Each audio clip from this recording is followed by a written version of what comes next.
You're rocking with the best.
Peace and welcome to the culture here on the Black Star Network. I'm your host, Farajii. Thank you so much for tuning in and being a part of the conversation. Folks, we got a lot to talk about. Let's first talk about the big conversation or the big meeting coming out of the White House as the Biden administration has invited families of civil rights icons and leaders to come together, not just for Black History Month, but to discuss issues like civil rights in America, diversity, equity, inclusion, and so much more. We'll give you the latest details about that. Also, let's talk about the latest around Georgia District Attorney Fani Willis as to what is next, as there's a hearing scheduled for later on this week to determine whether she should be disqualified from her case around the Trump interference case as a result of her personal situation. So we'll talk a little bit about that. Later on, we're going to be celebrating Black engineering excellence as we talk to one firm that has been doing the work of designing and creating infrastructure for the past 50 years. We'll have that conversation and a whole lot more. Stay with us. It's all happening on today's edition of The Culture right here on the Black Star Network. Let's go.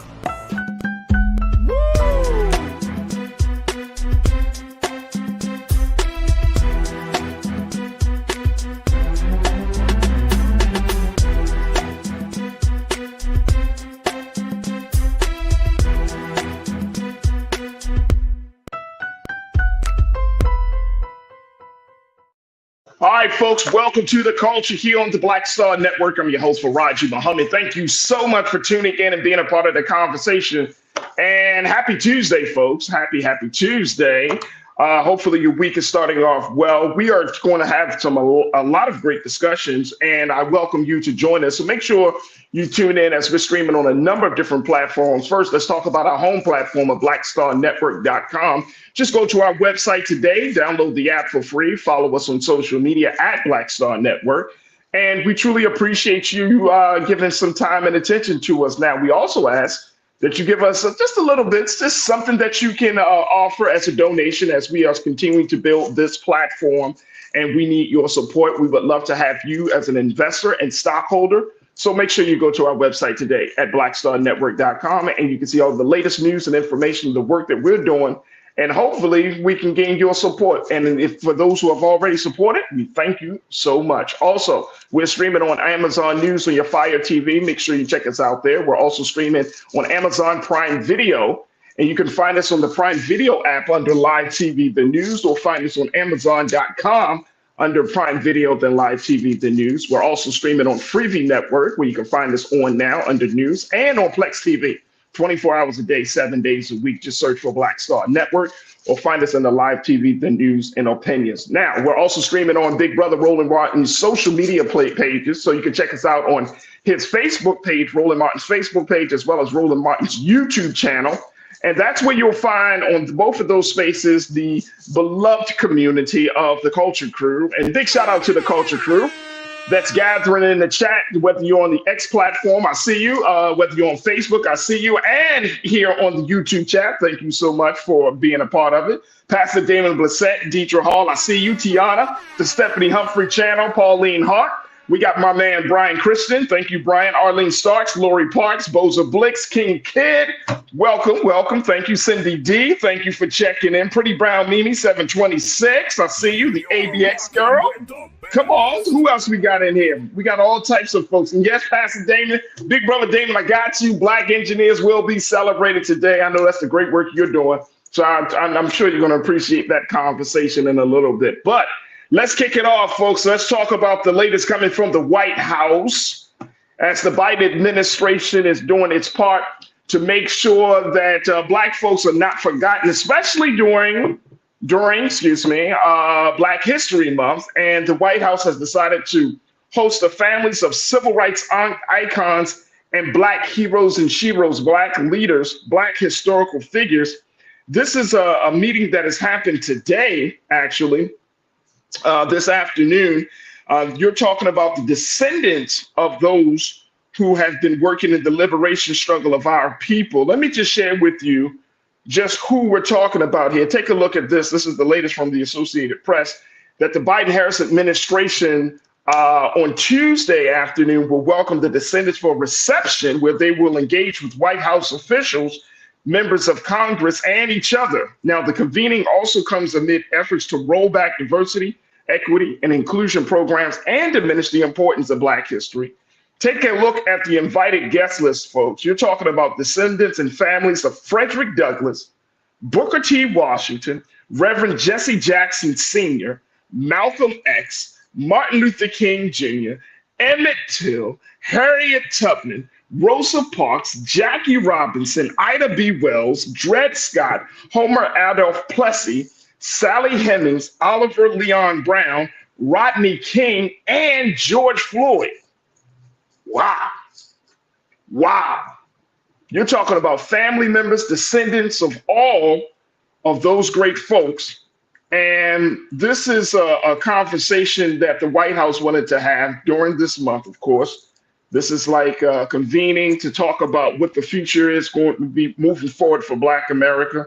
It's also a moment of reflection to take the time to acknowledge those individuals, those who have sacrificed and have made the greatest sacrifice of giving their life for a cause bigger than themselves. It's very big. According to Mr. Director, let me start with this one.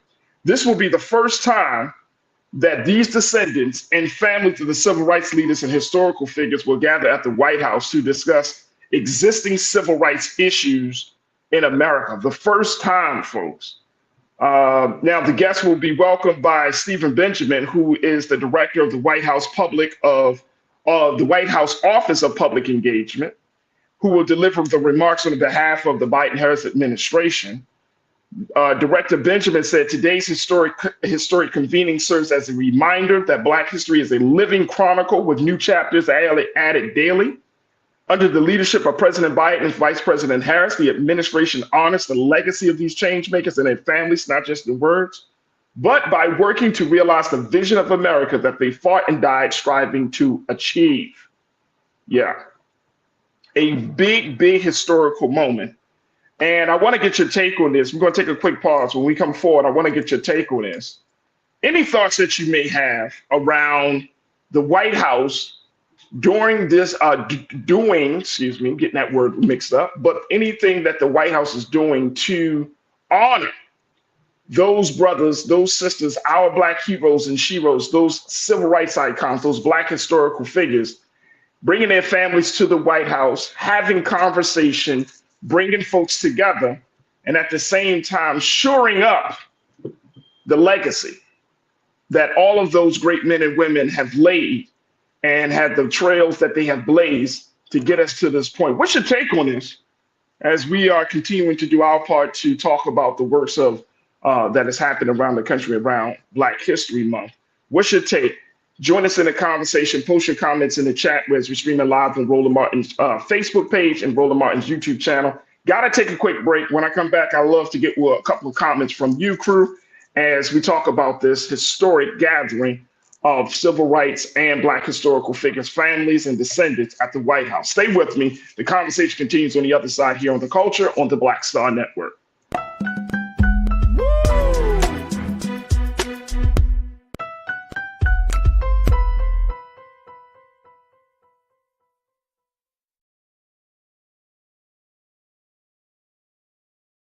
Hatred on the streets, a horrific scene, a white nationalist rally that descended into deadly violence. White people are losing their damn minds. As an angry pro-Trump mob storms the U.S. Capitol, We're about to see the rise of what I call white minority resistance. We have seen white folks in this country who simply cannot tolerate black folks voting. I think what we're seeing is the inevitable result of violent denial. This is part of American history. Every time that people of color have made progress, whether real or symbolic, there has been what Carol Anderson at Emory University calls white rage as a backlash. This is the rise of the Proud Boys and the Boogaloo Boys. America, there's going to be more of this. Here's all the Proud Boys, guys. This country is getting increasingly racist in its behaviors and its attitudes because of the fear of white people. The fear that they're taking our jobs, they're taking our resources, they're taking our women. This is white fear.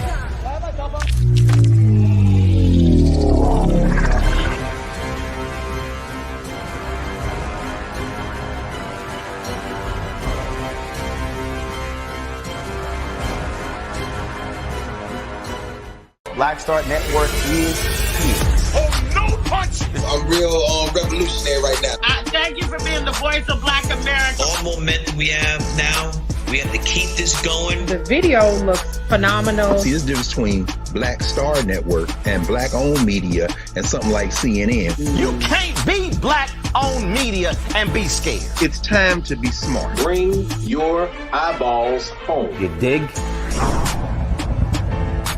When you go into a barbershop in a 700 credit score neighborhood, black or white, they're talking about their ideas and they're talking about how they're going to move on those things.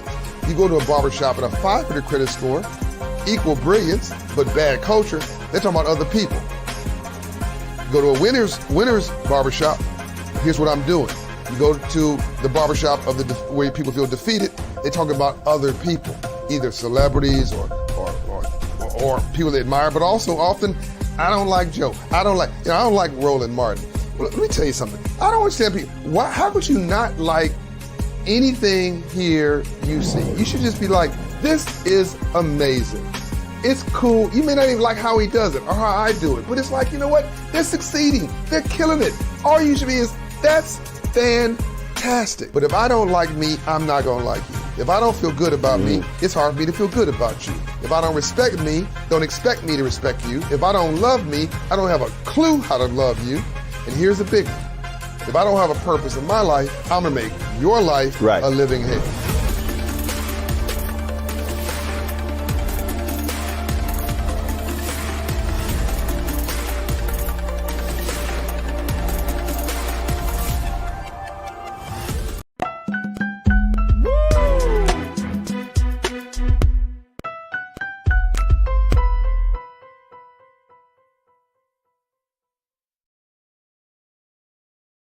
All right, folks, welcome back to The Culture here on the Black Star Network. I'm your host, Farajii Muhammad. Thank you so much for tuning in and being a part of the conversation. We're talking about just a little bit. We want to acknowledge what the White House is doing, the Biden-Harris administration, as they have invited the families and the descendants of Black civil rights leaders, Black historical figures, and the guest list is absolutely astonishing, to say the least, folks. It is amazing how many people who is represented, whose family has represented them. Let me go over this guest list again. And we didn't,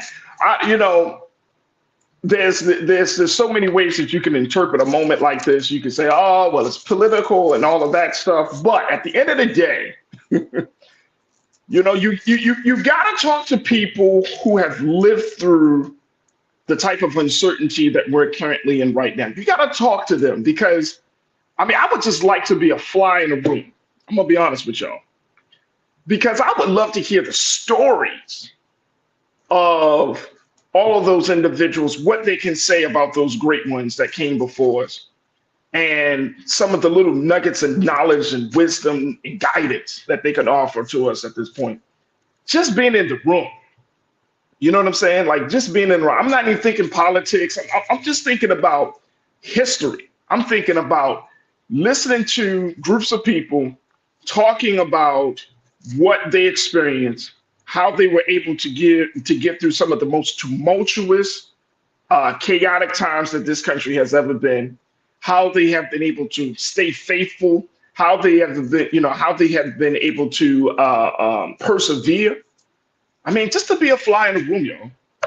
But the invited guest list included the descendants and families of Frederick Douglass, Booker T. Washington, Reverend Jesse Jackson Sr., Malcolm X, Martin Luther King Jr., Emmett Till, Harriet Tubman.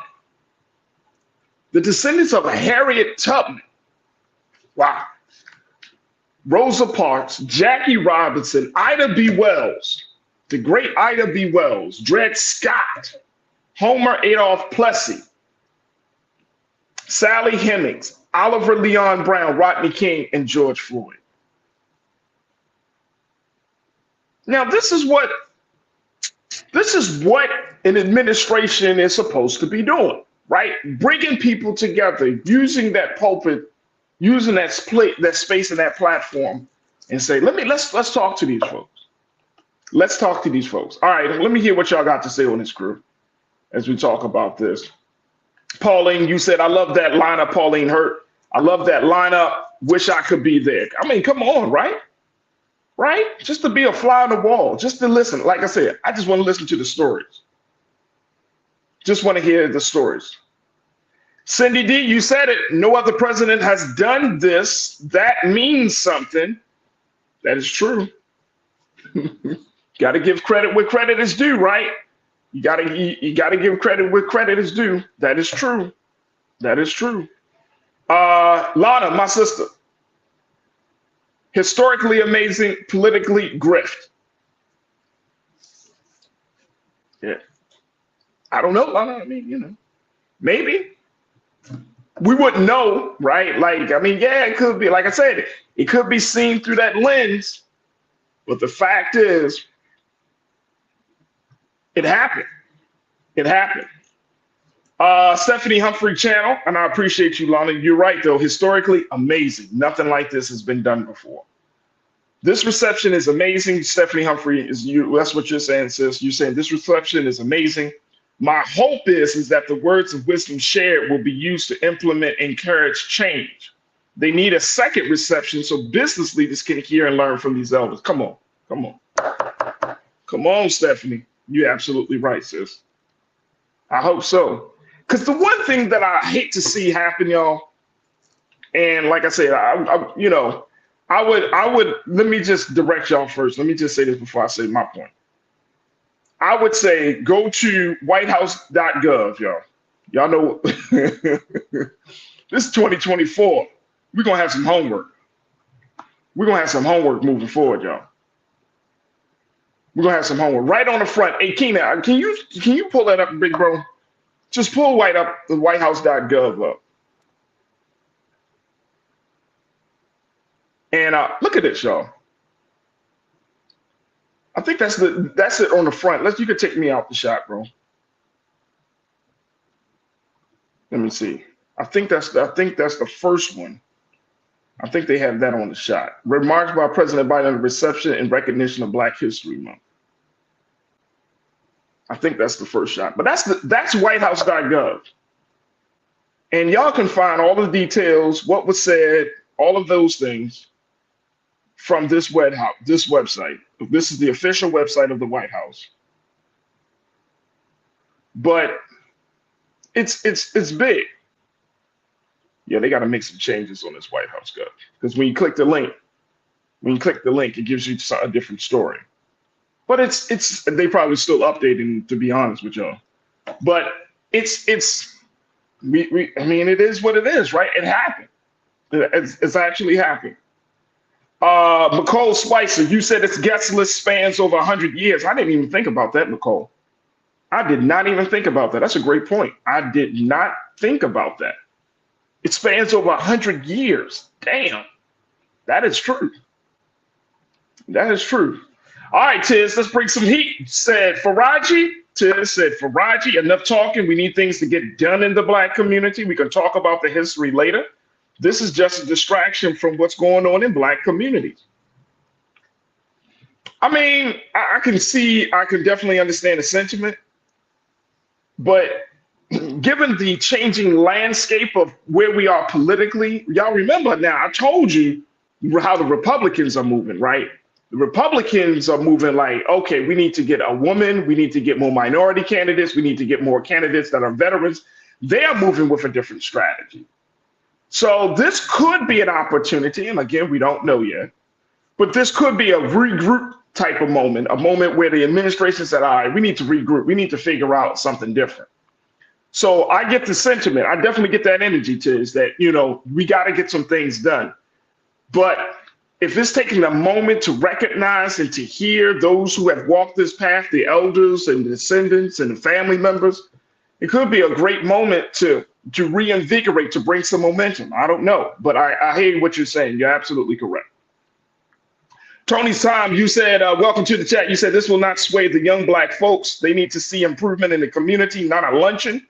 Don't get me wrong. I like seeing it, but I agree more needs to be seen. Gotcha. I hear you, Tony's Time. I hear you. And I don't think this is this sometimes, you know, I'm just speculating here. You tell me if I'm right or wrong with this as we close this out. But if we're talking about, you know, how to appeal to young Black folks, talk to the young Black folks about the history of each one of these individuals. We can't expect the White House to do it. The White House can only do so much, and I don't think it's fair to put it on the White House to now, you know, like that's our job. Our job is to, okay, listen to the, hey, you know, if you're telling your teenager, whoever the young people are in your family, you say, look, the White House had a meeting with folks that spanned over 100 years of Black history. Let's go through the names and let's talk about the history and why these families were invited and why their contributions are so important. Those are the type of conversations that we can have. Then we can kind of help the next generation to connect the dots and see the context, right? But I don't want to put it all on the Biden and Harris and yes, look, we all know that a lot of work can be done, but to at least recognize this, you know what I mean? This could be a moment where you could just say, okay, let's recognize them, because guess what? When we talk about Black history, we talking about all the diversity, the DEI stuff. When we're talking about the diminishing of Black history. And this is a national, of course, this is from the White House, so this is a national platform. So again, this is a way for America to know, hey, the history of Black people matters. That's what I'm taking from it. I'm not trying to look at this political. I'm not trying to be political about it. I'm just looking at it for what it is. The history of Black folks matter in this country, and we're going to honor that history. That's all I want to say. Let's keep it going very quickly. Official Sanika, you said it looks like another symbolic gesture. Keyword, symbolic. Could be. Could be. Could be. We don't know. We don't know, but I hear you. Arlene, my sister Arlene Starks, you said never can tell what's connecting and ideas may come out of this meeting. A great opportunity to come together, and what a crowd to do it with, networking at a great level. Never know. You don't know. You don't know who's in the room. We don't know who's in the room. That's a great point. Thank you, Sister Arlene. Appreciate you. And Stephanie, you said, I hear what is being said in the chat, but can't we do both? A luncheon with the families of historical figures is historic in itself. We can still demand more in addition to, in conjunction with. Yeah, I agree. I agree. I think we could do both things, Stephanie Humphrey. I think we could do both things. I definitely see it. Isaac Smith, you checked in, and good to hear from you. You said, we're the concrete of America. Come on. The foundation. Yes, we are. Our pain and our struggle, our history and our liberation is the concrete of America and the clock of America. So wanted to bring that to your attention, crew. We can kind of mull over it, think about it. Like I said, go to whitehouse.gov if you want to get more information. Like I said, once they update it a little bit more. But that's the official website. I'm sure they're going to give you some more details, what was said and all of those good things, pictures and all of those good things. But that is happening, and wanted to bring it because I think it's so important for the culture. All right, we got to take a quick pause. When we come forward, let's switch gears. Let's have a conversation just a little bit, keeping it in the politics realm. But let's talk of the latest developments with our sister Fani Willis in Georgia, the Georgia DA, and she is now under a lot of scrutiny. A major hearing has been scheduled for this Thursday to determine whether she should be disqualified from the case that she was presiding over, that she was prosecuting, which was former President Donald Trump election interference case down in Georgia, because of her personal decisions and situation. We're going to be checking in with my sister Amber Webb Sims to get a take on that and a whole lot more. Stay with us. It's The Culture here on the Black Star Network.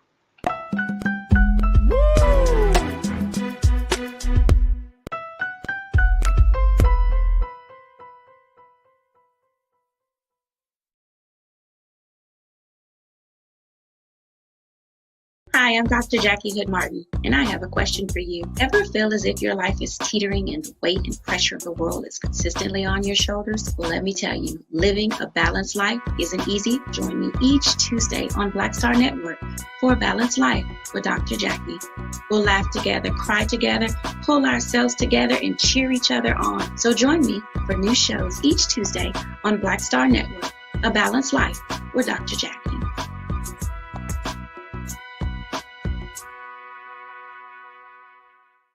Black Star Network is here. Oh, no punch! I'm real revolutionary right now. Thank you for being the voice of Black America. All momentum we have now, we have to keep this going. The video looks phenomenal. See, there's a difference between Black Star Network and black-owned media and something like CNN. You can't be black-owned media and be scared. It's time to be smart. Bring your eyeballs home. You dig?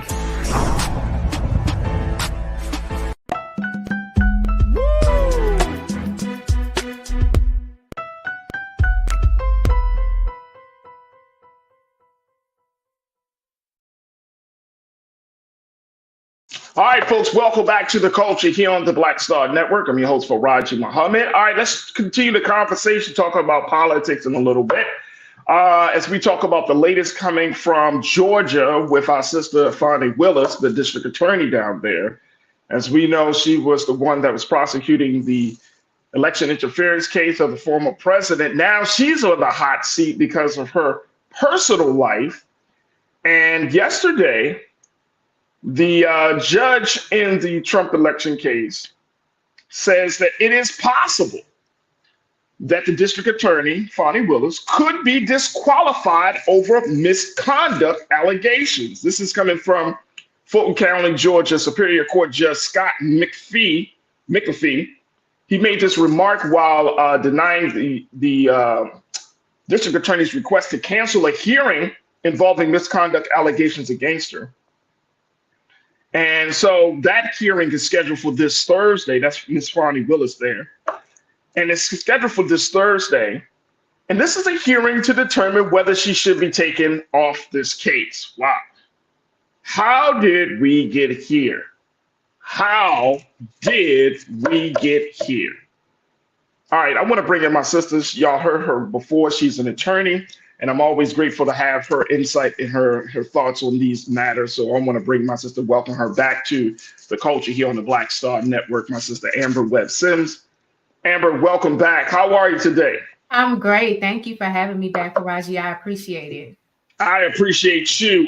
Let's talk about Fani Willis. How did we get here? What? Hey, look, this is not one of those I told you so type of moments.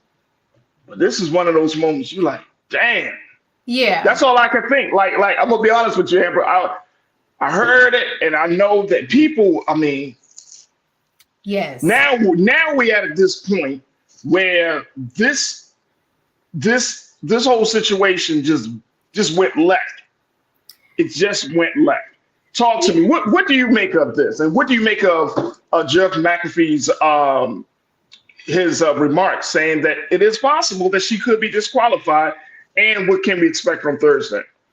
So I think the judge's remarks are completely appropriate.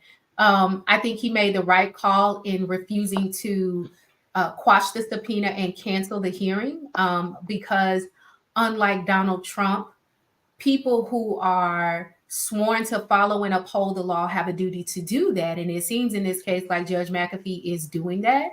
And so at the very least, the defendants are entitled to a hearing to determine whether any of their rights have been infringed upon. But what I do want to say is that the pleadings filed by the lawyers appear to be a humongous reach, because one of the things they are omitting in this case is that these charges were not brought against the defendants by Fani Willis and Nathan Wade. Felony indictments go through the process of grand jury hearings. So everybody needs to keep in mind that the reason why these charges were brought in the first place is because a jury of their peers heard the evidence and decided that the state had probable cause on all of the charges to move forward with the offenses as alleged. So that was not Fani Willis's personal decision. That was not Nathan Wade's personal decision. That was a decision made by a grand jury of Georgia citizens. So it's important to keep in mind that two things can be true at one time.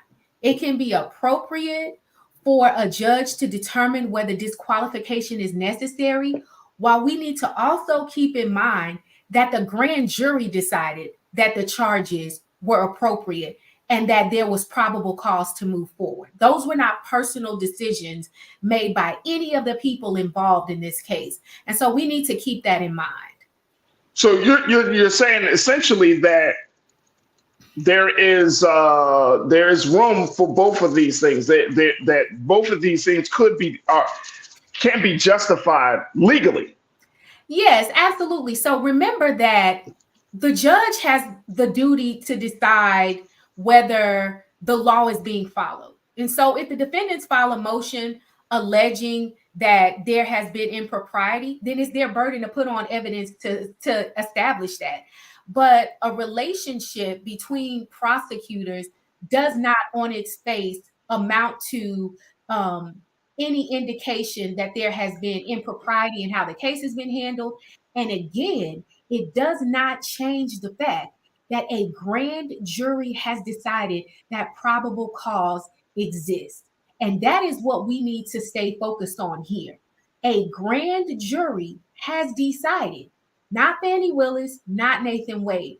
And so the judge going through with the hearing, I think, is appropriate, but I have not heard any evidence based on what has been put forth in the media and in the filings that is anything that would override the decision of the grand jury, and that suggests, as the defendant's attorneys are asking for, that the charges should be completely dismissed and the indictment should be thrown out. I mean, that's ridiculous.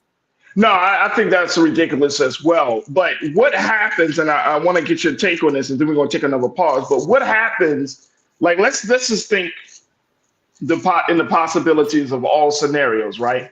If she is disqualified from the case, then what happens with the Trump election interference case? Does it have to be retried, or is it at this point, like, what happens? So remember, the case has not gone to trial yet.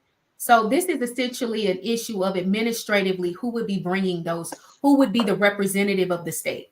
And so if the judge decides that this is a case where the district attorney should be disqualified, and the prosecutor, the special prosecutor appointed by the district attorney should be disqualified, then what happens next is the state, through the Georgia Attorney General's office, I am assuming, would have another stand-in appointed for Fani Willis, and that stand-in would then appoint another special prosecutor. Now, what they are hoping for, and this is what nobody is saying, Atlanta is not Georgia and Georgia is not Atlanta.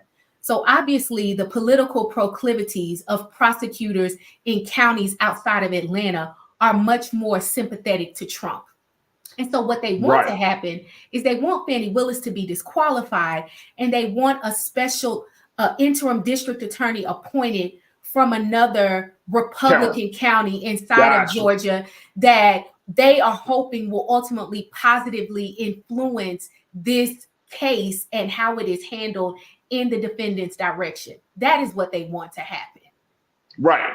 And that opens up the door for this case to be completely in the favor of Trump and his associates. Not necessarily, because remember, the juror, the panel from the jury is still coming from Fulton County, right? So you still have the Fulton County panel. However, the decisions prosecutors make matter. How a case is tried matters. How evidence is put together matters. And so when you have a prosecutor that does not have faith in the case, and I can say this as a former prosecutor, that impacts you. When you don't have faith in the case you're bringing, or when you have sympathies or allegiances that affect how you see the evidence, you cannot hide that from a jury. And so I do think that that opens the door for the defendants to make much more effective arguments about this being politically motivated than the reality that they were conspiring to break the law. Right. Absolutely. Look, Amber, we got to take a quick pause. When we come forward, let's talk about this a little bit more. Plus, I want to get some comments from our great culture crew as folks are checking in from all across the country, posting their thoughts in the chat. Folks, you can do the same. Make sure that you jump into the discussion. We are streaming live on Roland Martin's Facebook page, Roland Martin's YouTube channel, and we would love to hear what you have to say. Stay with us. It's the Culture here on the Black Star Network.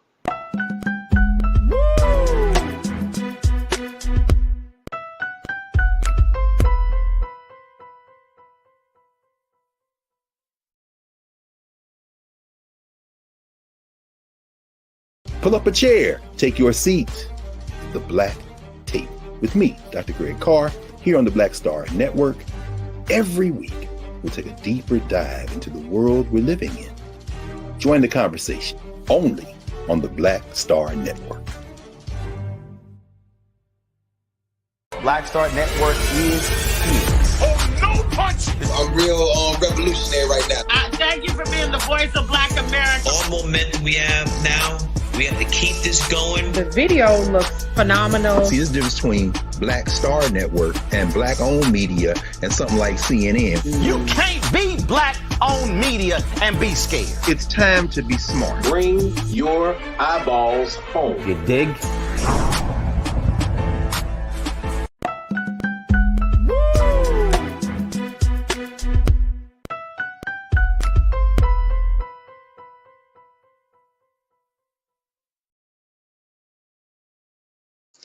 All right, folks, welcome back to The Culture here on the Black Star Network. I'm your host, Farajii Muhammad, joined by my sister, Amber Webb Sims, who is a former prosecutor and she's an attorney, as we talk about the latest developments in this case against Georgia District Attorney Fani Willis, who is in a hot seat right now because of her personal life. And as a result of that, it may cause her to be disqualified from prosecuting the case against former President Donald Trump and his associates. Now, there are so many details out there, Amber, like it's like putting together a puzzle piece, but I'm trying to get down to the crux of this, right? The crux of this, is it about I don't think it's about the love affair itself.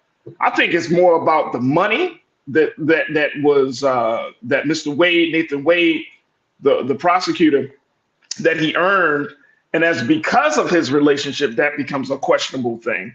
So you tell me, what is at the crux of this case in terms of the disqualification? Is it because, if it's like ethics? Is it because there was a love affair? Is it because of money? What's at the core of this case?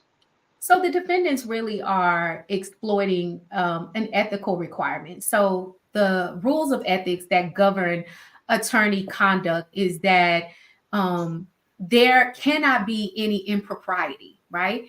And the standard is not just that there cannot be any impropriety, it cannot be even an appearance of impropriety. And because Fani Willis is essentially the representative of the state, they are arguing that her relationship creates an impropriety. Well, what I want everybody to keep in mind is that you have to prove, right, that because you brought up the money. So we have to assume that Fani Willis and Nathan Wade both got money as a direct result of this case that was somehow spent inappropriately in furtherance of their relationship. Now, Fani Willis is a state employee, so she got paid before this case the same amount, and after this case the same amount. Right.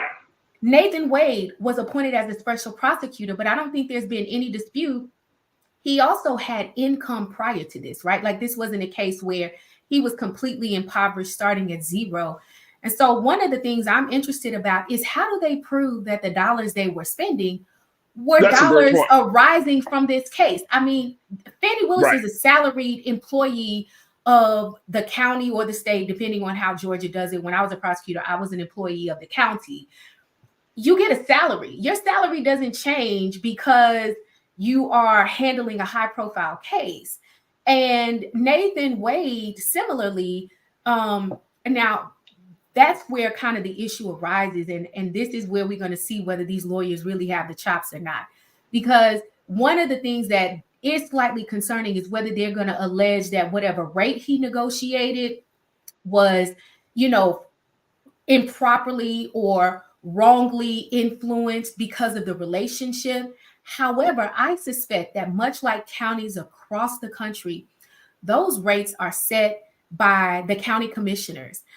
Special prosecutor rates are not up for debate unless there are extraordinary circumstances. So if Nathan Wade is being paid the standard rate that all special prosecutors were paid and his rate wasn't altered, I just think they're going to have a hard time proving that a government employee and somebody who got a standard rate were somehow getting funds as a result of this case or that it nefariously impacted the case. Right. I'm with you. Because that was one of my questions, right, from the beginning. Like, did she, hire Nathan because he was in some sort of money trouble? I'm like, why put this? Here's what I don't understand, Amber. I get understanding. I know love. I know people we can do. We all have done some silly and foolish things. But just in terms of the stakes, just in terms of the risk, and we don't know what went through her mind at the time. So we're only speculating. But it just seems like it's such a high stakes situation. You're dealing with a man, and I'm talking about Donald Trump, who goes digging for dirt. I mean, digging.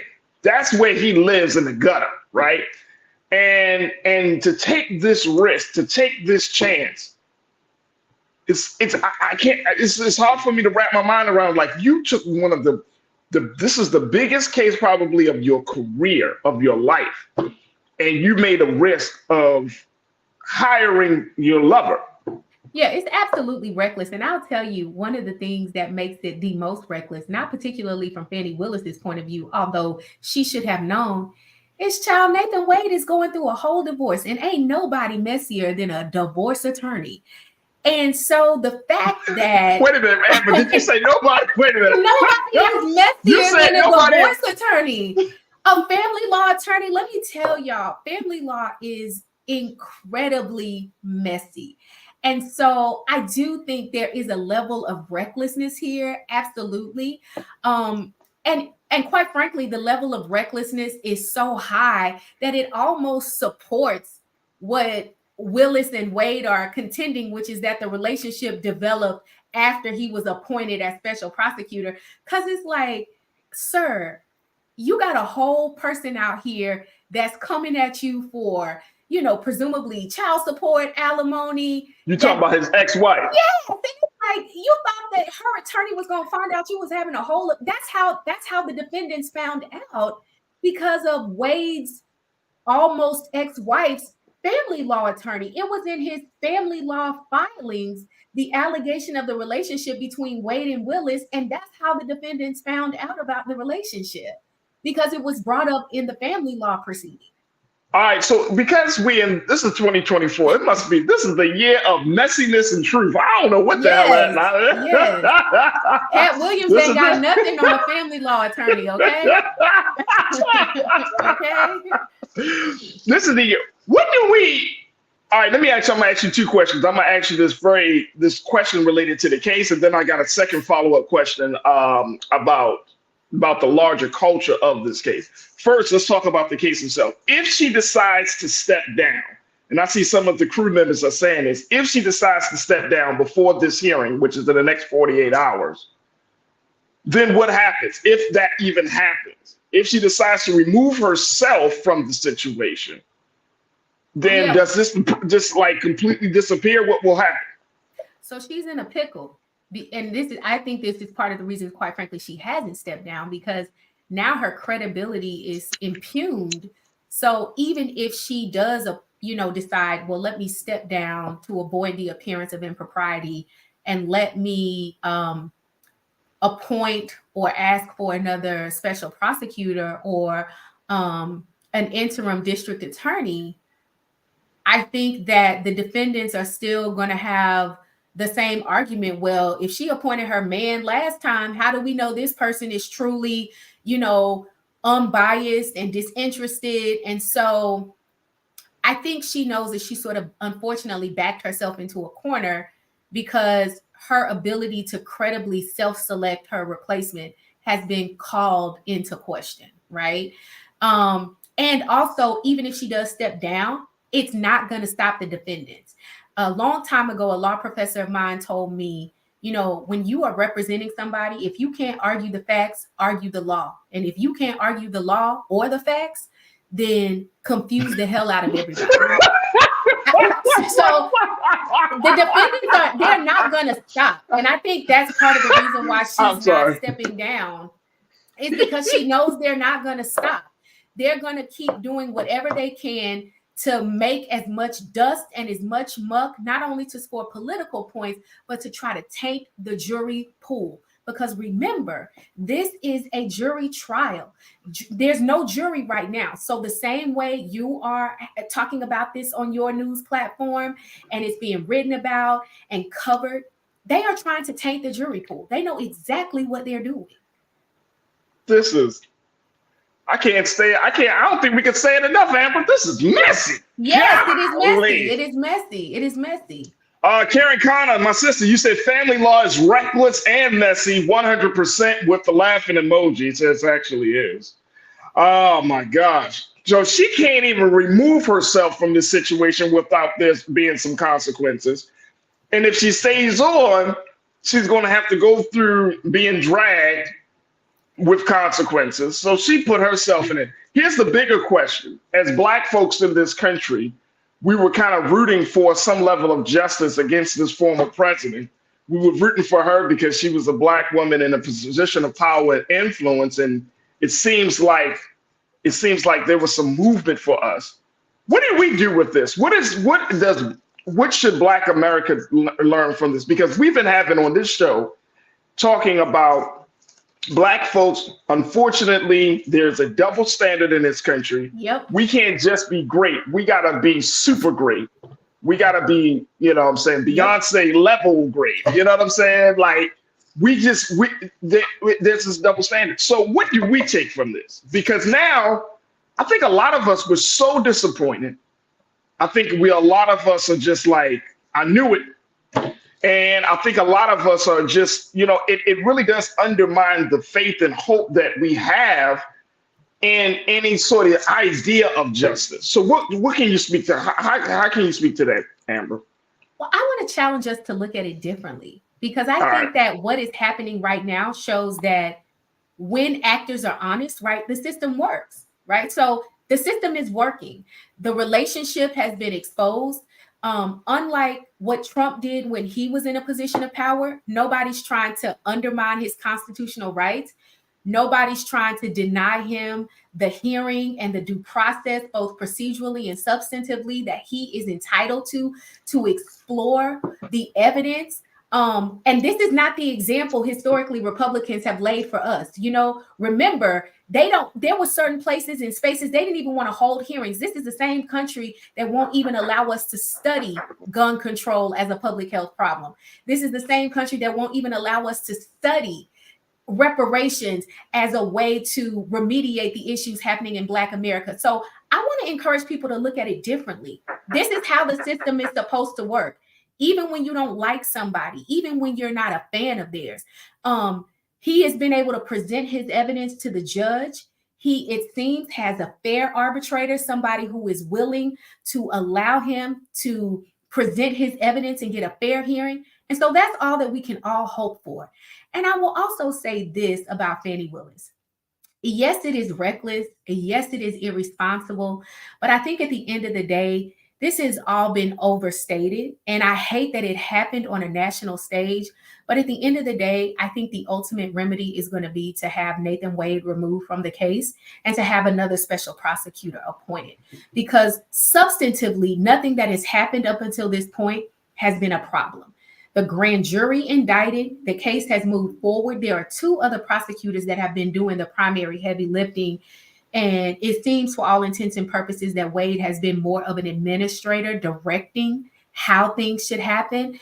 And so I think we need to put it in context. I mean, the lady didn't go out here and just bomb the case of the century. That has not happened, despite what they want us to believe.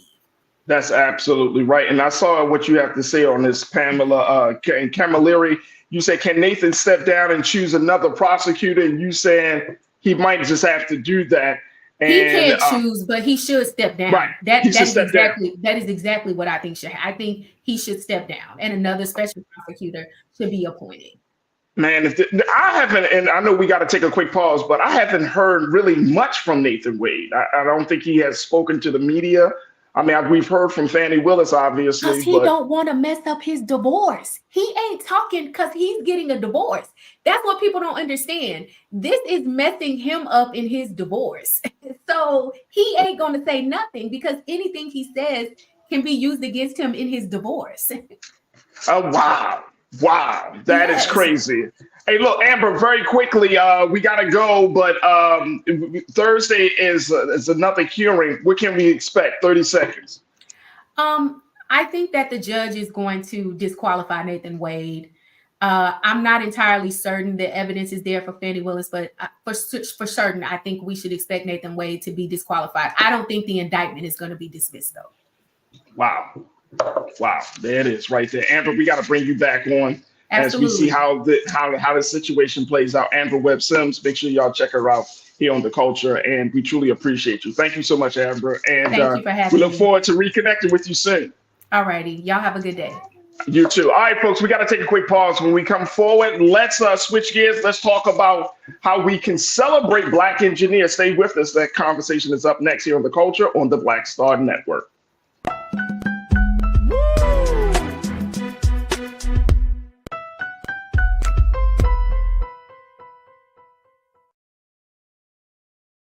Pull up a chair, take your seat. The Black Tape with me, Dr. Greg Carr, here on the Black Star Network.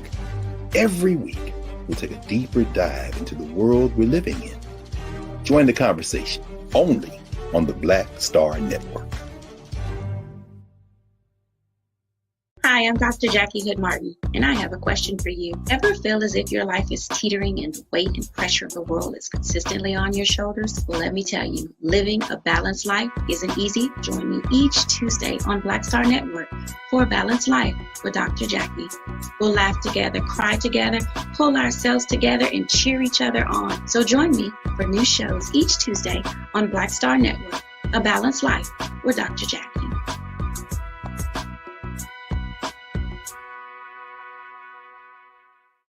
Don't you think it's time to get wealthy? I'm Deborah Owens, America's Wealth Coach, and my new show on the Black Star Network, focuses on the things your financial advisor or bank isn't telling you. So watch Get Wealthy on the Black Star Network. We just have one of the oldest cultures that's desperately needed for mutual salvation. That's the consciousness. We have the keys in our roots to save mankind. We get to see the condition of other countries, other oceans, other cultures. And if we believe in God, a lot of us do, He's telling us if you don't get rid of that stuff that makes somebody superior or inferior and work together for the mutual salvation, everybody's gone.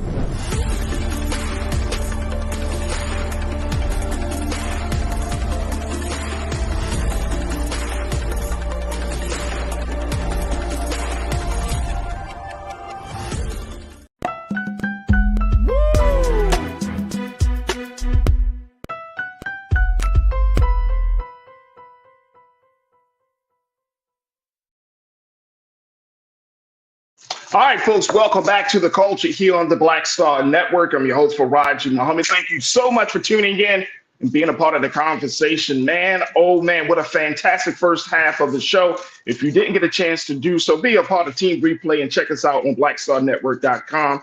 And also you can check us out on the replay on Roland Martin's Facebook page and Roland Martin's YouTube channel. And we'll continue to have these conversations. But I just enjoyed that discussion that we had with our attorney, Amber Webb Sims, and you. So folks, make sure y'all don't miss that. Now, as we embark on the second half of the show, got to let you know, of course, that we are streaming live right here on blackstarnetwork.com. Download the app for free. Follow us on social media at Black Star Network. And of course, do your due diligence to support it. We're looking for your support as an investor, as a stakeholder in this great movement we are embarked upon. So please go to our website today. Download the app for free. Also, you can follow me, yours truly, Farajii Muhammad. You can find me on Instagram at The Real Farajii, as well as on the X platform at Farajii. We'd love to connect with you and continue to build the community with you. And I appreciate y'all for tuning in as we got some new watchers and some new listeners on the chat. All right, let's switch gears. It is Black History Month, so this is the perfect time for us to have a conversation about the great contributions that our people have done for each other, for us as a people, but of course, for this country. And so we are very excited to have a conversation about celebrating Black engineering excellence. And this is the situation as we are talking to the firm of DeLon Hampton and Associates. Now, this is a prominent Black-owned civil and structural engineering design firm based out of the nation's capital, Washington, D.C. They will be celebrating, and they are celebrating actually, 50 years of excellence. They're going to be having a formal dinner, which happened on the first day of Black History Month.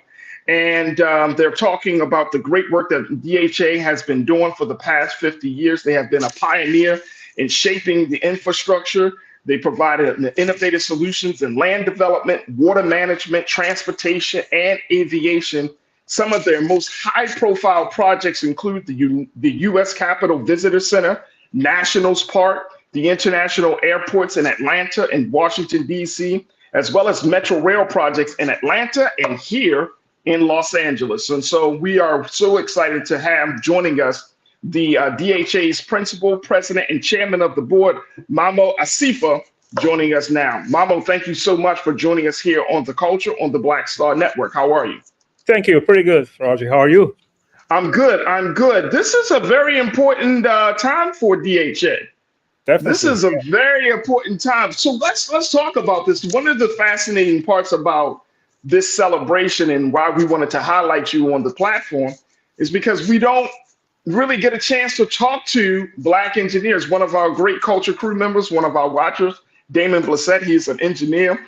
He always talks about the great work that he does, but he also discusses and shares with me. He said, Farajii, it's very few of us in the field, in the industry. And so I was like, I was thinking about him and I'm thinking about, man, you guys have been doing this work for 50 years. We got to make sure that we give you your flowers now. And that way we don't say those things like, oh, man, we don't have no engineering firms. Definitely. Yep. So, Brother Mamo, talk to us about DHA and the work that y'all been doing. Okay. Yeah, you said it. We've been around for 50 years. Let me go back at the beginning of the firm. It started by Dr. DeLon Hampton Associates, the founder of the firm, in 1973. Back then, let alone a black engineer starting a firm, black engineers didn't have any place to work. I mean, it was very hard to find a job. And that's why he started a company also. The serendipity of this is he went to University of Illinois, got his bachelor's degree. His goal was to start a work doing construction as a construction engineer. They couldn't find a job. So he said, instead of waiting around to get a job, because he was black engineers didn't get a job that they wanted at the time. He said, let me go back to graduate school, and he went to Purdue and got his doctor's degree, a PhD. He got out of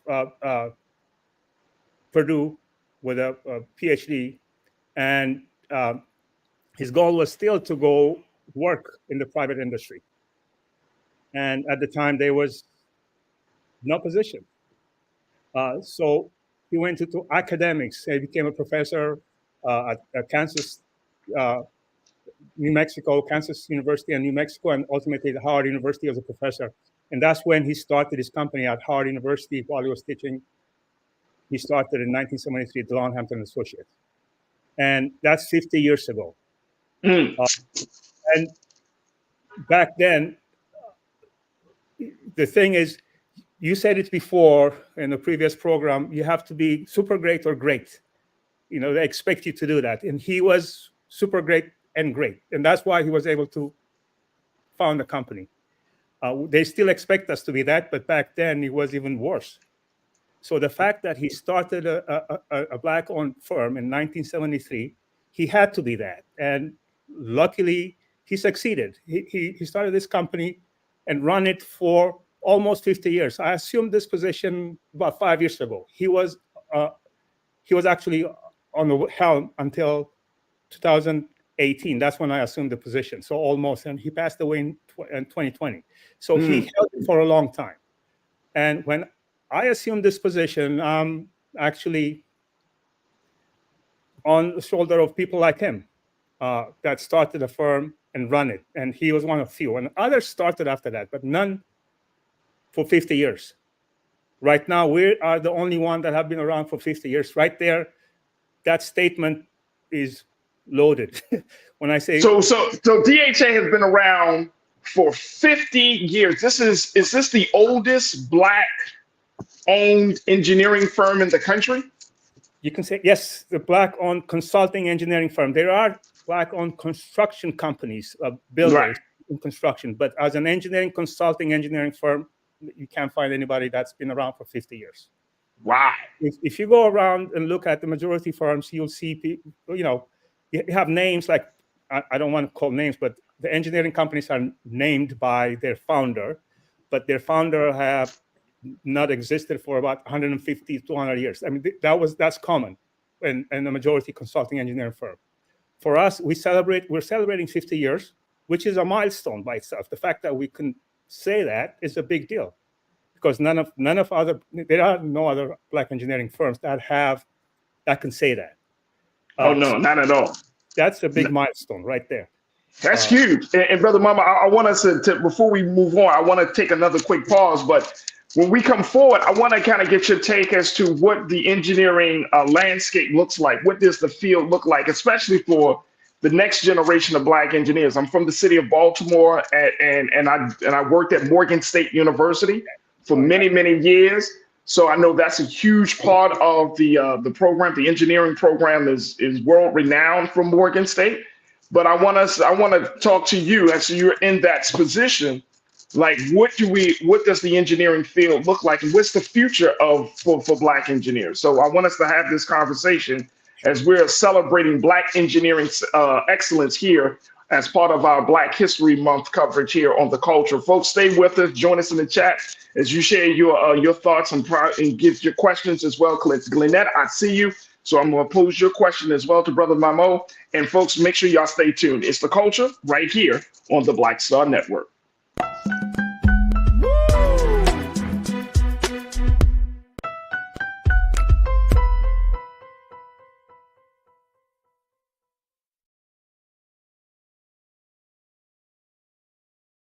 Black Star Network is here. Oh, no punch! I'm real revolutionary right now. Thank you for being the voice of Black America. All momentum we have now, we have to keep this going. The video looks phenomenal. See, this difference between Black Star Network and black-owned media and something like CNN. You can't be black-owned media and be scared. It's time to be smart. Bring your eyeballs home. You dig? When you talk about blackness and what happens in black culture, we're about covering these things that matter to us, speaking to our issues and concerns. This is a genuine people-powered movement. There's a lot of stuff that we're not getting. You get it, and you spread the word. We wish to plead our own cause. Too long have others spoken for us. We cannot tell our own story if we can't pay for it. This is about covering us. Invest in black-owned media. Your dollars matter. We don't have to keep asking them to cover our stuff. So please support us in what we do, folks. We want to hit 2,000 people, $50 this month, raise $100,000. We're behind 100,000, so we want to hit that. Y'all money makes this possible. Check some money orders. Go to P.O. Box 57196, Washington, D.C. 20037-0196. The Cash App is $RM Unfiltered. PayPal is R Martin Unfiltered. Venmo is RM Unfiltered. Zelle is Roland at RolandSMartin.com.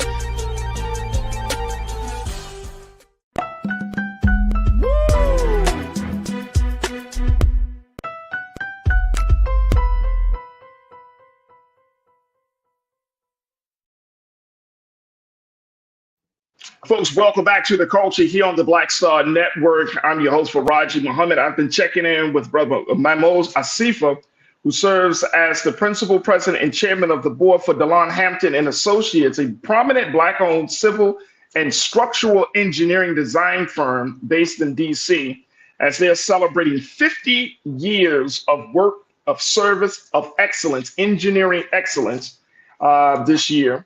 And DHA has been a pioneer in doing great work in shaping infrastructure, providing solutions on land development, water management, transportation, and aviation.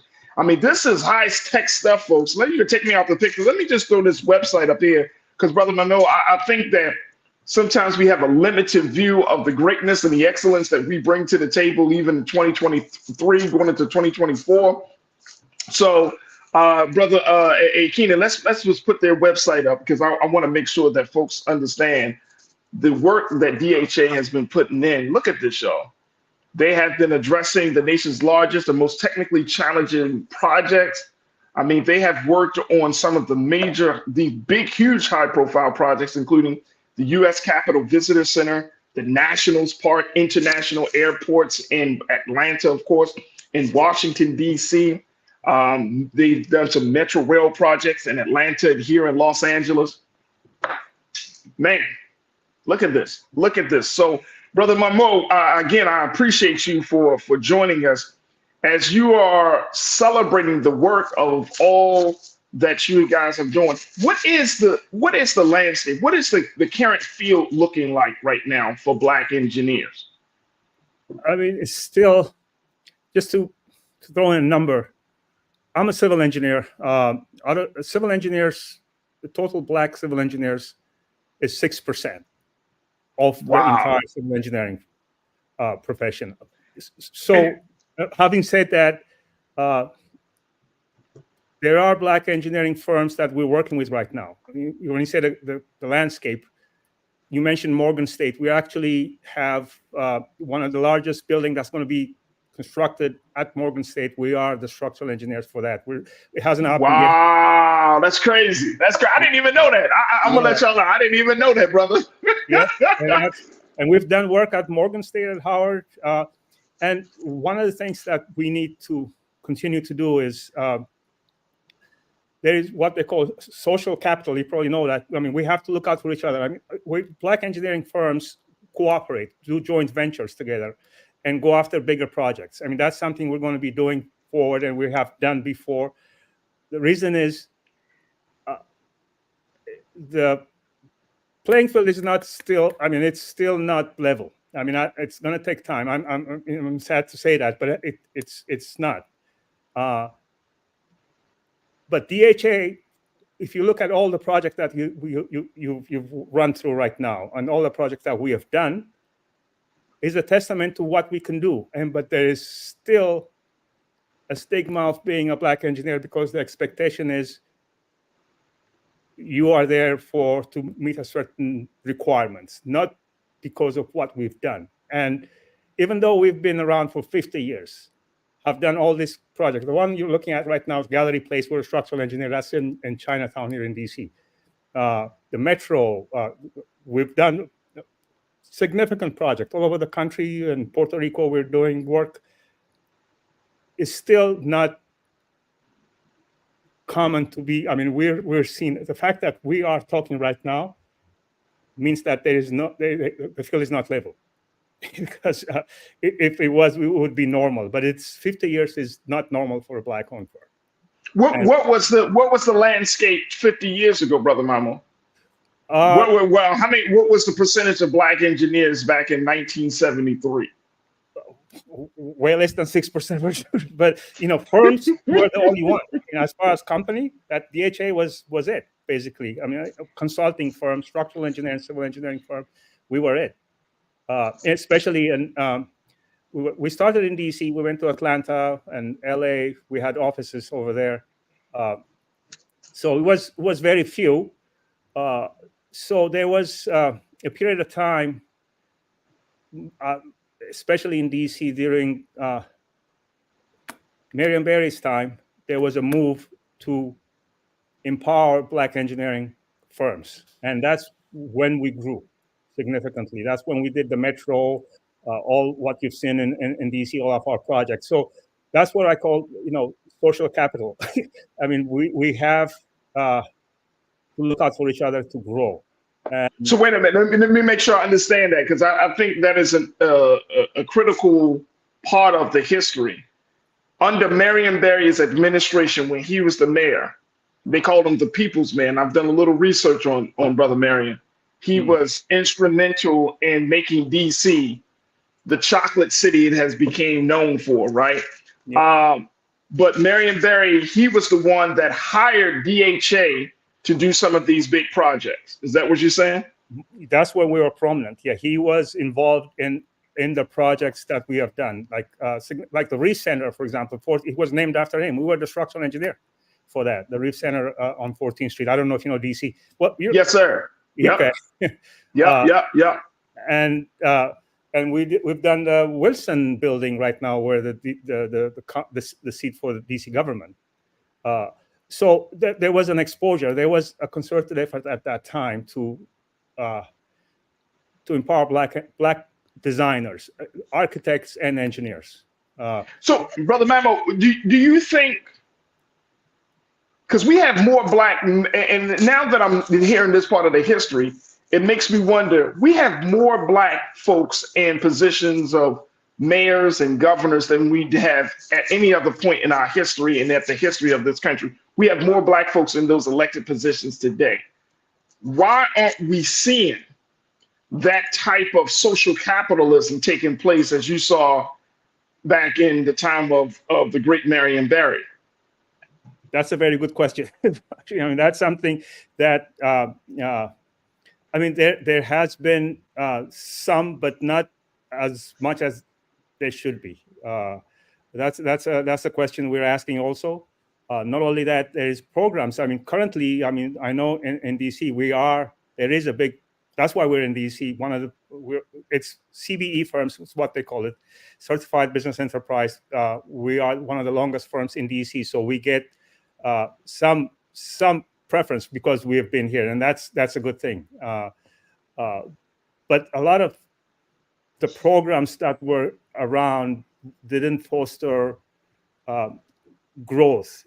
It was not meant to, but not by. I don't know if it's by design, but the byproduct of it is to have people stay at a certain level, and those things have to change structurally. The only time it would change is when diversity is seen as a positive rather than a negative. Right now, if you in some circles, if you say a diverse group, they feel like it's being diluted, not as a strength. Everybody has to accept that as a strength. And so there's no friction in getting work or in doing a Black engineering firm should be taken as a plus. Not all the time. That's not always the case. Right. I'm sad to say. It's seen as, okay, well, we will accommodate them. It has that the only time we can grow out of this is when everybody accepts diverse, which it is. I mean, having a diverse group of people in a room creates a diverse idea, different backgrounds, different solutions. That should be seen as a plus. Right. That's the time when we will, surmount what we have right now. Everybody should accept it, and it should be as normal as anything else. But it's not. And we got. I want to kind of get your thoughts on this before we take our next pause. Is DHA? I mean, I know the actual work that you brothers and sisters are doing, so that's one thing. But now that you're at this 50 mark milestone, there's been some conversation among you and your team about branching out and kind of like strengthening the network of Black engineers, like whether it's working with some smaller engineering firms, creating a pipeline from schools such as Morgan State University for employment. Has there been some of those? Have you had those conversations yet? Yep, definitely. My goal when I assumed this position is to make DHA a 100, 200-year-old firm. And in order to do that, like you mentioned, there has to be a pipeline of Black engineers at Black universities. And at our 50th anniversary, we announced a scholarship fund for African-American students of engineering and science. Come on, brother. Come on. Yeah. That's awesome right there. We can't. I don't want you to gloss over that, big brother. I don't want you to gloss over that you are, DHA is offering a scholarship trust to African-American students, to Black students pursuing a degree. And we're going to talk about this because I got to take another quick pause. Sure. But I'm going to throw this out there. They're offering a scholarship, folks, to Black students pursuing a degree in science, technology, engineering, and math. The first awards will be in the spring of this year, 2024. Yep. And we're going to take a quick pause. When we come forward, I want us to talk a little bit more about the yes. That is beautiful, brother. That is beautiful. Look, we're going to take a quick pause. Crew, I want you to share your thoughts, post your comments as we continue the conversation about celebrating Black engineering excellence with Brother Mamo Asifa of DHA. As we talk about how we can level up in the engineering field, I would love to hear what y'all have to say. Stay with us. It's The Culture here on the Black Star Network.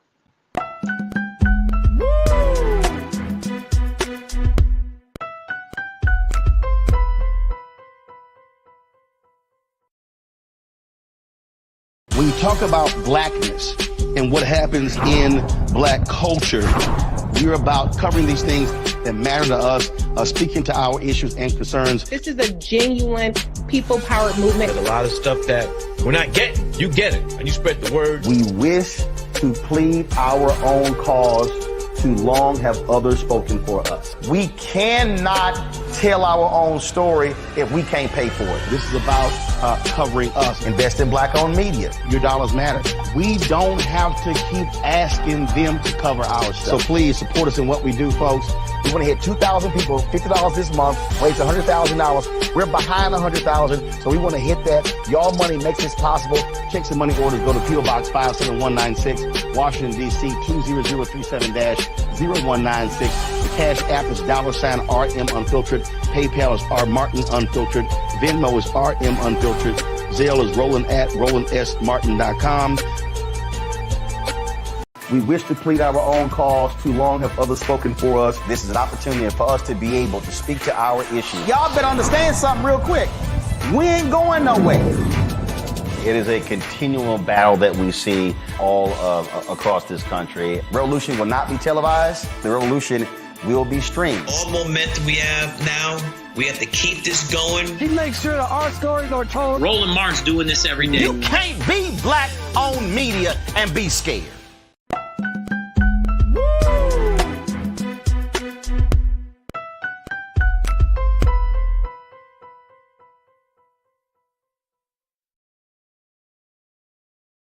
All right, folks, welcome back to The Culture here on the Black Star Network. I have been talking to my brother Mahmoud Asifa, who serves as the principal president and chairman of the Black-owned and Black engineering consulting firm, DeLon Hampton and Associates, DHA, and they are celebrating 50 years of engineering excellence. They have had a formal dinner earlier this month, and also they are looking to now take all of the work that they have put in over the past 50 years, working on some of the biggest projects in the country, and paying it forward with the next generation. As Brother Mahmoud just announced, the creation of the DeLon Hampton Scholarship Trust to Black students pursuing a degree in science, technology, engineering, and math, talking about STEM. That's the STEM project.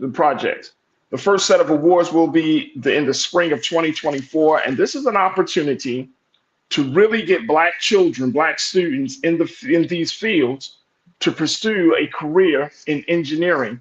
And I want to bring Brother Mahmoud back into the frame here, bro. There is still a lot of room, a lot of space for young brilliance, young intelligence, young engineers, as engineers, only Black engineers only make up 6% of the field. 6%, y'all. Wow. We got a lot of work to do. But this piece about providing a scholarship trust, I would love to get more details. Share with us the details, Brother Mahmoud, of what this scholarship trust entails, and what that looks like. Yeah, we're going to have an announcement as far as the criteria.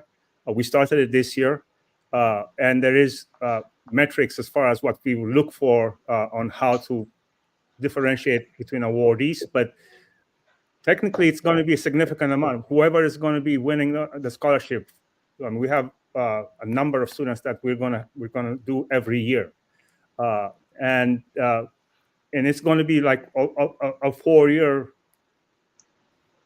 funding for the student that's selected to get all the way to get to the degree point.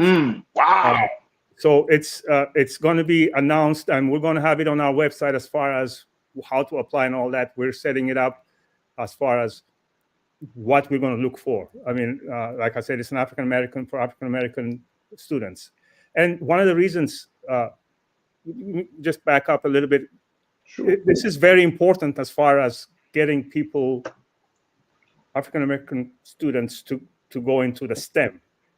But also what we've done at DHA, having stayed for 50 years and then also transitioned from the founder now to a new generation of leadership, and going forward, becoming a Black-owned firm for a long time, is not only that fact itself is as a milestone we need to celebrate, but the transition is something that we need to celebrate, because not a lot of Black-owned firms transition past their founder.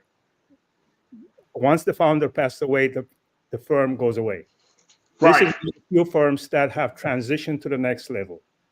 And what I say all the time when I talk to staff is, what we have, our capital is people, and to be able to have a workplace that is equitable, safe, and everybody belongs. There is no feeling of an outsider. The reason I say that is we have gone to a lot of universities recruiting for internship or for entry-level positions. And the feeling of Black engineers in a majority firm and then an HBCU is totally different. The way,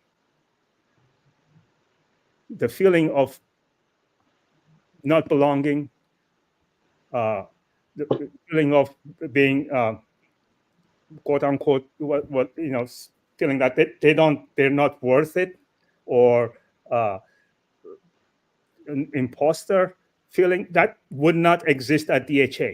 I mean, having a Black-owned firm, it's a comfortable place for Black engineers to work for. I want to grow the firm so that we can have multiple offices, grow it to a point where everybody, I mean, we have a diverse team. I mean, our staff is diverse, and nobody feels they don't belong. I mean, work is their effort, and what their work is the differentiator, not who they are, where they come from, or their color scheme, or anything. And that is, I mean, I came from other firms. I've experienced the other firm, and I've been, just to go back, I've been at DHA for 24 years, even though I've seen this position for 5 years. I'll be on the 6 years as the president and chairman of the board, but I've been here from group manager, from VP all the way up. And that's testament to DHA. I mean, the fact that I'm at this position is a testament to the company itself. And I want more firms like this, so that, you know, when you apply, that you're not afraid what you're going to expect on the other side. I mean, it's a firm that is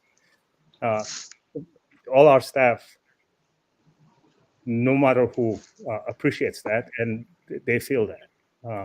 I think that's going to be the goal for us. And this scholarship is going to help us, not only for DHA, not only for the students, for us too. I mean, it's a pipeline of young, bright engineers. That is. Yeah, and we want to continue that, because our profession is people. Like I said, we don't produce machines. We produce documents that are going to be built, so that's going to be very important. And Brother Mamo, I'm looking at the website. DeLon Hampton is the website, DeLonHampton.com, DeLonHampton.com. This is the name of the great Dr. DeLon Hampton, who serves as the founder for DeLon Hampton and Associates. But I love how you how have y'all have remembered Dr. DeLon Hampton, saying, in memory of the icon who broke barriers and built opportunities. Yep. I love that. Broke barriers and built opportunities, and I think that is exactly the type of trailblazer that we need, even in 2024. That we need individuals who are willing to break barriers and build opportunities. And so to hear about the scholarship trust, to hear about the work that you're doing, is just so inspirational on so many different levels. And I'm not even in the engineering field, but it's just exciting to hear that DHA is doing this work. And that's the great DeLon Hampton, folks, right there in that picture. And just looking at this. And as y'all heard earlier, you know, Brother Mamo made the point that they're working with HBCUs, not just in terms of recruiting new talent, but also in terms of building some of those HBCUs. And this has been a huge part of the conversation in terms of the deteriorating infrastructure of our HBCUs. Like, I know that at Morgan State University in Baltimore, every building was deemed as part of a national treasure. So there cannot be any major renovations or changes to the buildings at Morgan State University as part of it now being designated as a national treasure. But there are other HBCUs, whether you're talking about down in the Atlanta area or in other parts of the country, where the infrastructure of our schools need to be assured, that the infrastructure needs to be built up, and there needs to be, you know, from everything from water line to building structures to all of that, to ensure that our children are in a place which is safe, it's comfortable, and it's of high quality. So this is important. This is very important, and I'm really just excited, and I'm really happy that we had a chance, Brother Mamo, just to talk to you. I can hear the passion in your voice. You've been here, and I kind of chuckled a little bit because I know you're saying, basically, you're saying I could have took my experience somewhere else for the past 24 years. I could have been in a part of much larger, maybe, you know, predominantly white firms for the past, 24 years and did my work there. But you said to feel accepted, to feel like your work is going to be appreciated, your efforts are going to be acknowledged, and more importantly, to feel seen. I think for me, that's like the icing on the cake, to feel seen, that our people, and especially the next generation, when you have all that talent and brilliance, you want to feel seen when you go to work. You want to feel like I'm a part of something big. They see me and as who I am, and it's gonna only produce great results. So we got about 30 seconds before we have to close out. What would you like to say, Brother Mamo, as we have this conversation, big brother? Yeah, you said it. I think the recognition that we're celebrating right now, 50th year, should be something that Black engineers should look at and say, okay, there is a firm that can sustain this, and I want them to have the confidence that they can do it also. It's not just for us that we're doing this. It's when the students, wherever they are, Black engineers, see a firm like ours and say, oh, we have a chance, not only a chance, we can grow, we can duplicate what we've done. It doesn't have to be here, but they can start their own trailblazing anywhere. But it is possible, and that possibility is a great thing. The fact that somebody has showed them, like Dr. Hampton, if it wasn't for him, I mean, I wouldn't be here.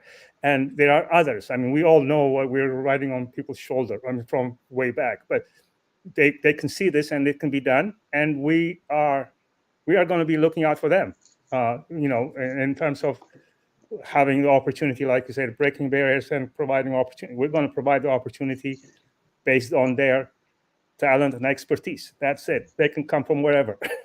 And absolutely. And that is what I want to say. I mean, DHA is going to be around. Like my goal is, my mission is to make it a long-term, long-lasting firm. And I mean, I'm not going to be at this helm like a founding father until I pass. I'll find another person that's going to take over, another Black engineer, and then go forward. And that's going to be my mission. That's the work. Yeah. That's the work. Brother Mamo, thank you so much for your time. Crew, make sure y'all check it out, because as Brother Mamo said, the scholarship trust information will be posted on their website at DelonHampton.com, and you can check it out, check out all the information, and make sure that you tell your family, your friends, the young people in your life to check it out, and more importantly, to get involved, to get supported. And we have so many young people that are in technology, into the STEM program, science, technology, engineering, and math. Young people love this stuff. And I know especially Black youth. My son is 10 years old. He's already into technology and filmmaking and animation and things. So it's there. We just have to put them in the right places and spaces around the right people that's going to cultivate their genius and their brilliance. And that's what y'all are doing at DHA. Brother Mamo, thank you so much for 50 years of service. So congratulations. And more importantly, thank you for being so good for the culture. Thank you. Appreciate it. Thank you for the opportunity. Appreciate it. Absolutely. Absolutely. All right, folks, we got to take a quick pause. When we come forward, let's talk about media, as there's a new study that shows that Black people in the country, we consume more media than white people. I'm going to share with you the latest details of that report and have a conversation about representation on screen. Stay with us. That discussion is up next here on The Culture on the Black Star Network.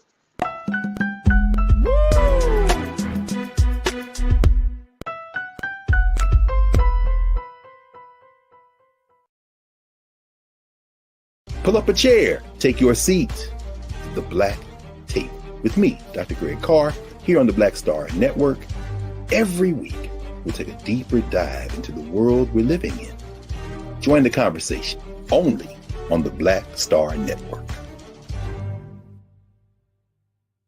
Hi, I'm Dr. Jackie Hood Martin, and I have a question for you. Ever feel as if your life is teetering and the weight and pressure of the world is consistently on your shoulders? Well, let me tell you, living a balanced life isn't easy. Join me each Tuesday on Black Star Network for A Balanced Life with Dr. Jackie. We'll laugh together, cry together, pull ourselves together, and cheer each other on. So join me for new shows each Tuesday on Black Star Network, A Balanced Life with Dr. Jackie.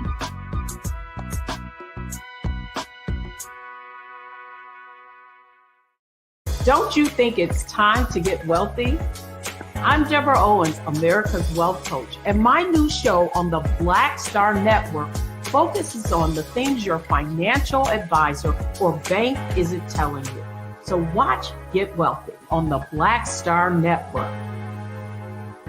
We wish to plead our own cause. Too long have others spoken for us. This is an opportunity for us to be able to speak to our issues. Y'all better understand something real quick. We ain't going nowhere.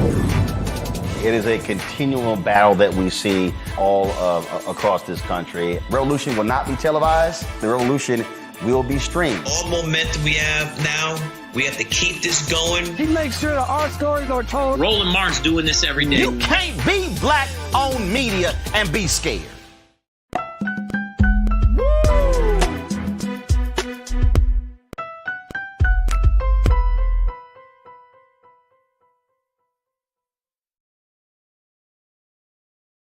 All right, folks, welcome back to The Culture here on the Black Star Network. I'm still kind of buzzing from that conversation with Brother Mamo Asifa of DHA. Man, they're doing some fantastic work. Big shout out to all of the black engineers. Brother Damon, I see you. There you go. If you're into STEM, like, if y'all have some young people really into STEM, I mean, the world is wide open for them.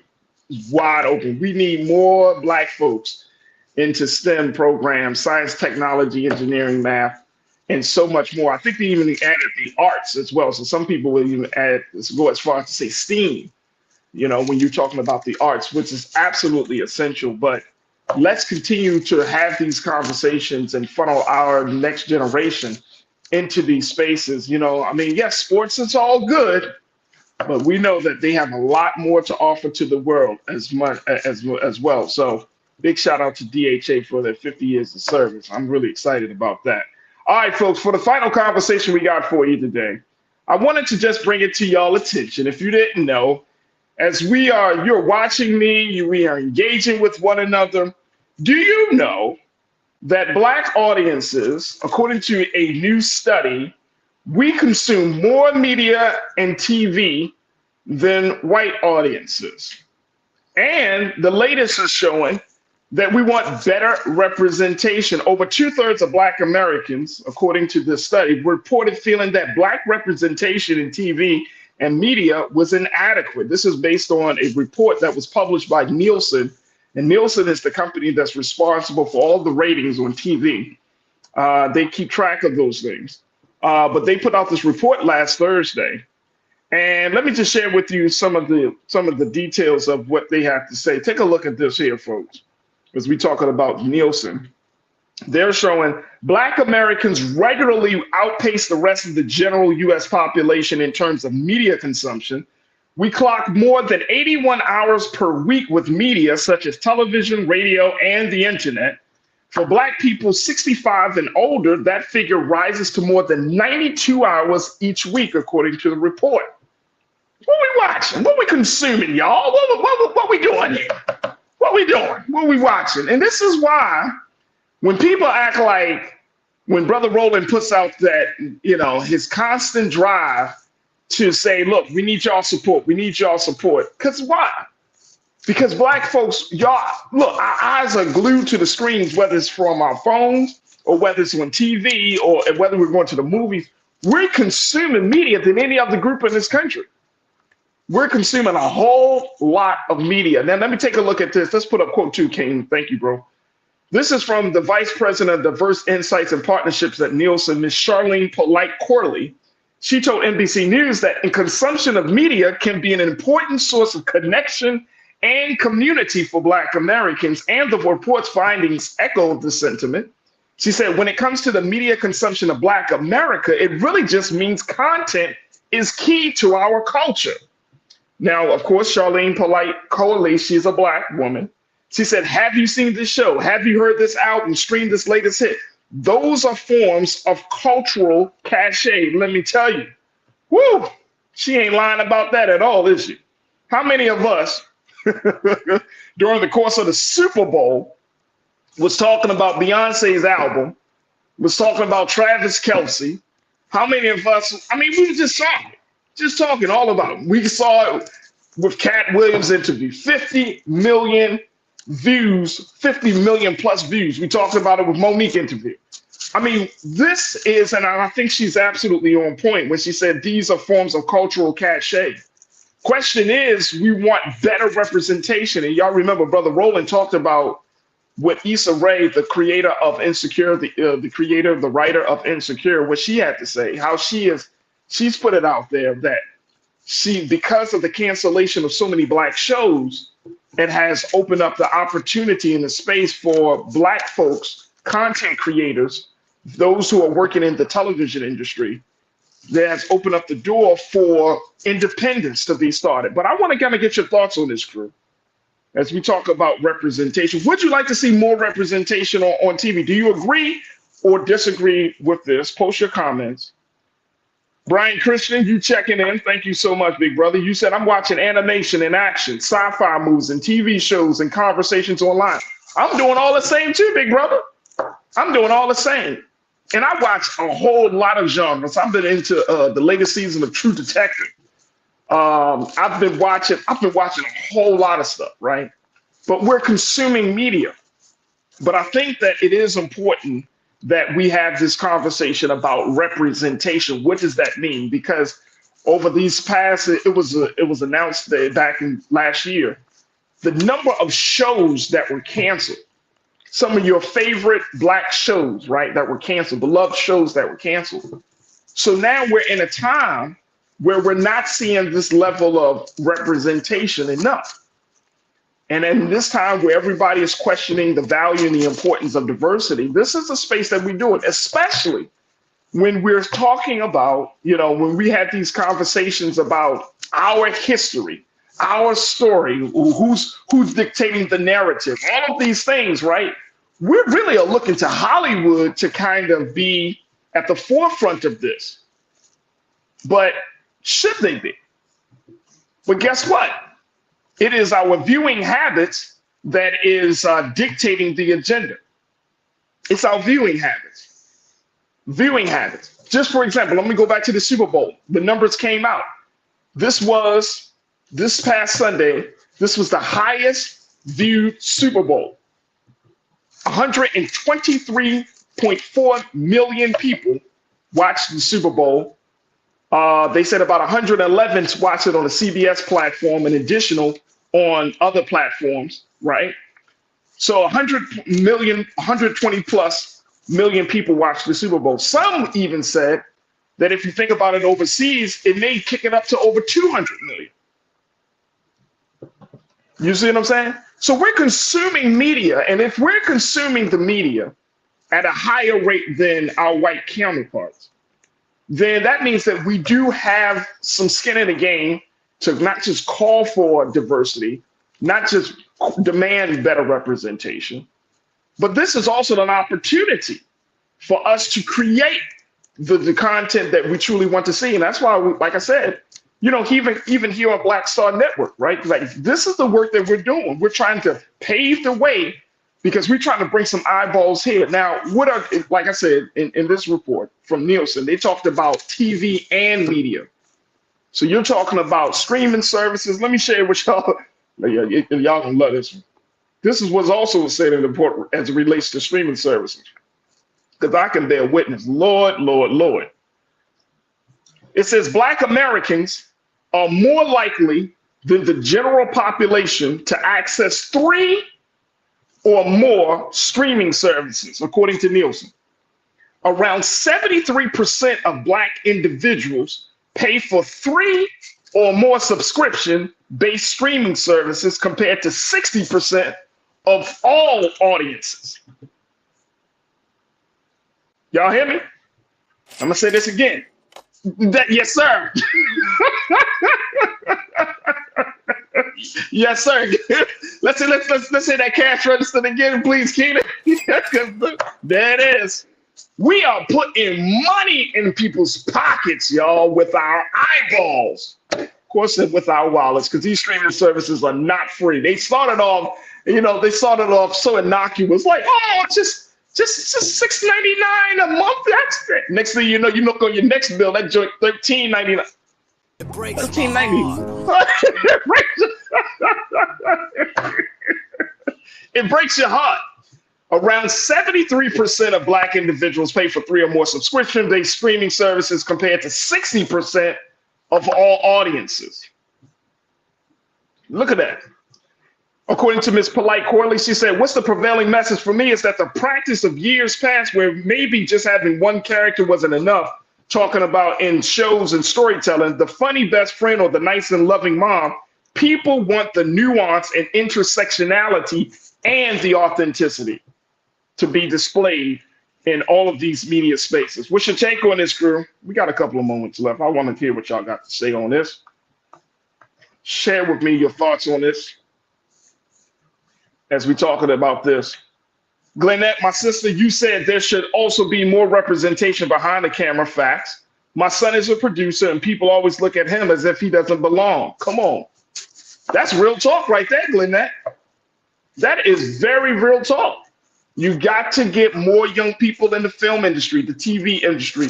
You got to get us, content development is one thing because it's online, it will make you, but I'm talking about getting those technical skills. And I know, Glenette, if you talk to your son, he's talking about the technical skills of being a producer, working within the industry. That's a whole different that's a whole different thing versus just turning on your phone and going at it. Whole different thing. Tiana, you said Netflix is damn near $20 a month. Come on, man. Come on, man. Don't get me started. Karen, my sister, you said my concern is the correlation between all that sitting and obesity, heart disease, diabetes, etc., due to sedentary lifestyle and lack of exercise. 90% is a troubling number. Get out and get fit. What did Brother Roland say? Get fit, live, and win. That's right. That's absolutely true. That's absolutely true. We are in a culture where our eyeballs need to stay glued to some screen. So to my sister Karen's point, yeah, we got to put it down, put down the phone for a minute, take a little bit of the sunshine, breathe in that fresh air, get outside a little bit, because we will be streaming our lives away. Can I say that, y'all? Can we say that? We will be streaming our lives away. Let me tell you, as to get back to the point, Tiana, about these streaming services, like I remember back in the day, y'all remember this, when cable used to have all of the major channels, HBO and all of that stuff, right? Not no more. Them days are gone. You'd be like, all right, I'm gonna go get this cable plan. I'm gonna get the top of the line plan so I can get all these extra channels and all of that stuff for one low price. Nope.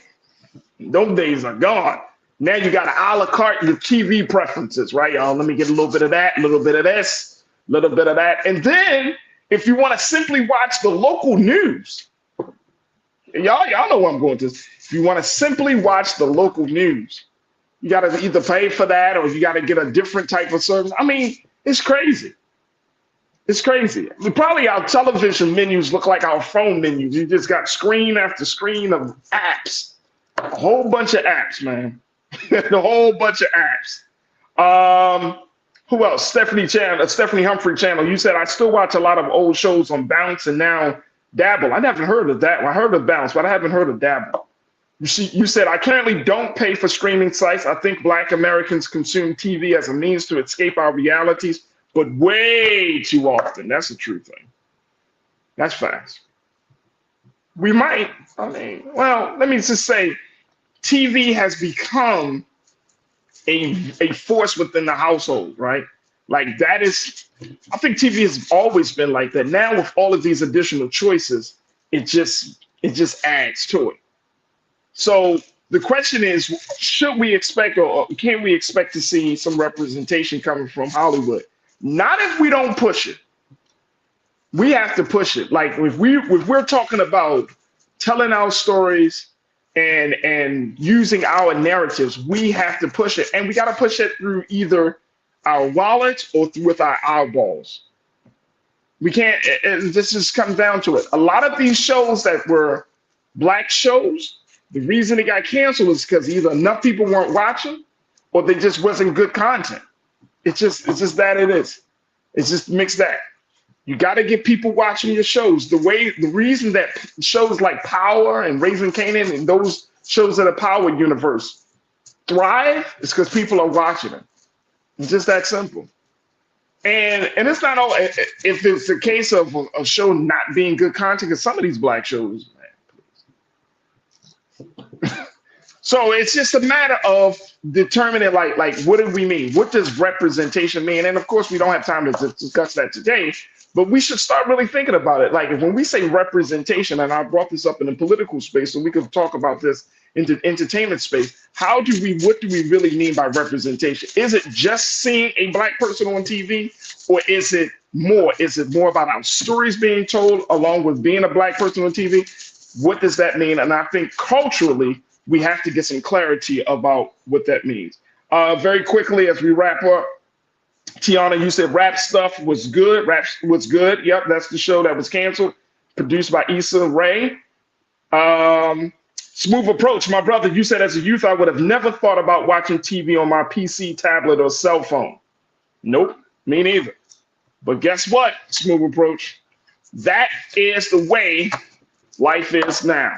It is crazy. I would have never thought that you had to stream, that you would have to a la carte your TV preferences and TV choices. But that's where we are right now. But just know we are watching more TV and consuming more media. That means that everything that we are more influenced by media. So that could be a good and a bad thing. And I think we should have a deeper conversation about that.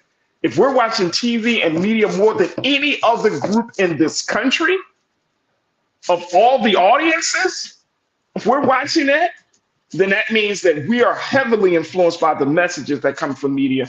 And that's why it is important that you support Black media like Black Star Network and other media, Black media, whether it's in a newspaper, whether it's a website, or whatever the case may be. Because if we're supporting that, then what media are we consuming? What's the quality of that media? And more importantly, is that media empowering, or is that media diminishing who we are and how we see the world?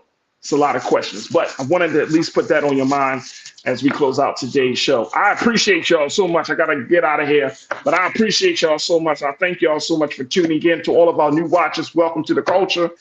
Folks, if you are happy, if you enjoyed the show today, go to our website at blackstarnetwork.com. Download the app for free. Follow us on social media at Black Star Network.